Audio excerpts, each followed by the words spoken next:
Hi, my name is Sunny Stubbs, and I am a second year student in the MFA in Theater Education program at the Mississippi University for Women, and this is my 18th century punkification project in my costume design and construction class. The prompt for this project is take a garment or accessory from one of the periods from 18th century to late 19th century and adapt it to a punk genre. In this presentation, I will cover my project selection, how I envisioned this project, the materials I used, my process for constructing these garments, and what I learned from this project.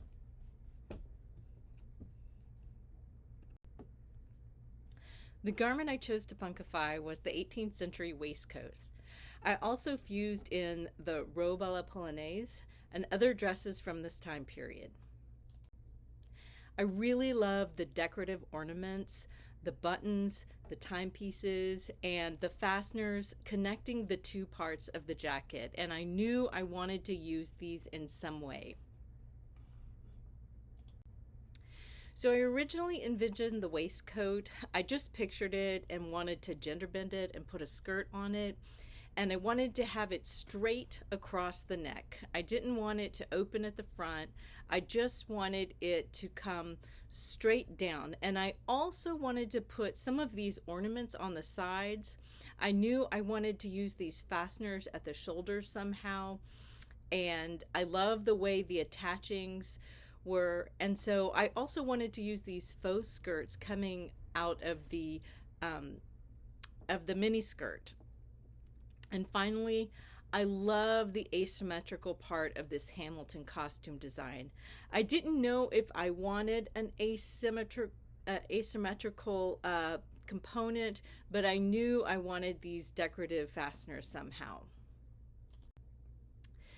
The materials I used included construction tools such as sewing machine, scissors, pins, safety pins, sewing chalk, sewing cutting mat, butcher paper, my pencils, my personal notebook and sketch pad, which is graph paper, rulers, triangular scale, tape measures, and the dress form I made.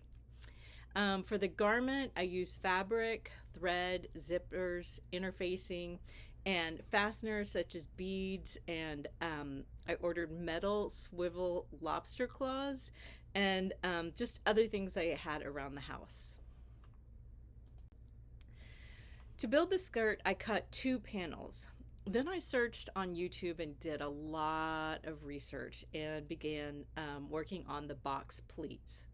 This involved a lot of measuring, and I even mismeasured and miscalculated at one point, and I will talk about that a bit more later. But I kept at it and I kept going and researching, and I'm really pretty happy with how the box pleats turned out. And so after that, I attached the bottom faux skirt layer. Next, I added the interfacing and the zippers, and here I faced my biggest challenge because I miscalculated the box pleats. So there was not enough horizontal room in the skirt, which was a problem. But I was able to resolve this with the interfacing and the zippers. I knew I wanted to add interfacing behind the zipper because I knew the wearer would be very uncomfortable with the zipper against their skin. So I was able to just add 3/8 inch to the interfacing, and I love the way that this turned out. The zippers never touch the wearer's skin, and now the skirt has plenty of room. Next, I worked on the blouse. The first thing that I did is cut 2 panels for the fabric, and then I added the darts. This again involves quite a bit of measuring and remeasuring, but I'm really pretty happy with how they finally turned out. Then I added the buttonholes and the decorative punk fasteners. I'm really pleased with the fasteners. To be true to punk, I attached beads down the side of the shoulders, and they see DWTP for Down with the Patriarchy.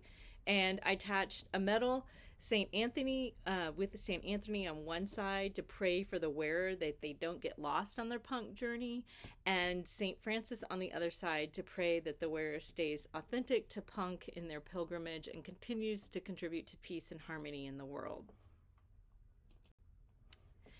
And here's the final product. I'm so happy with how it turned out.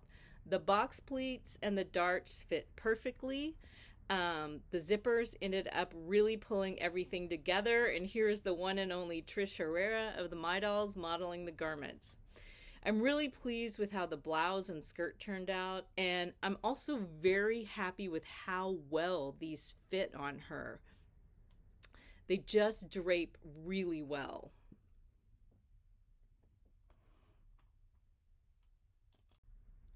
I had so much fun working on this project, and I learned so much from my process, especially about garment construction through draping.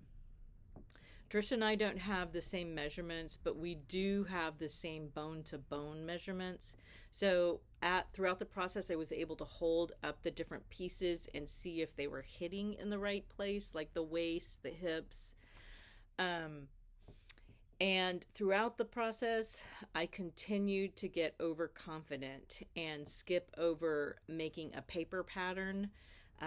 So my big takeaway here is that flat draping is for me. Through many hours of watching YouTube videos and reading websites, I learned to make box pleats, which I've never done that before, and I'm really happy with how those turned out. I also learned about constructing interfacing. I did this because I needed to find a way to protect the wearer's skin from the zippers, and so now I finally understand the why behind interfacing.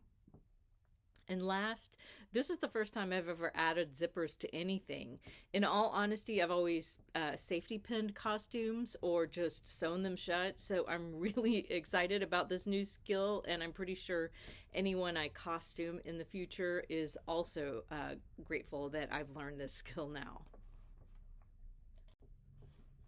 So here's my works cited page. Again, I leaned heavily on our program professors, but I also reviewed the websites and YouTube videos that I had looked at in the past from other projects in this class. So that was really cool because I really built on the things I'd learned previously. And that was really exciting. And of course, special thank you to Trish Herrera of the My Dolls for being my model for this project, and to the My Dolls in general for all of your support in my research of punk.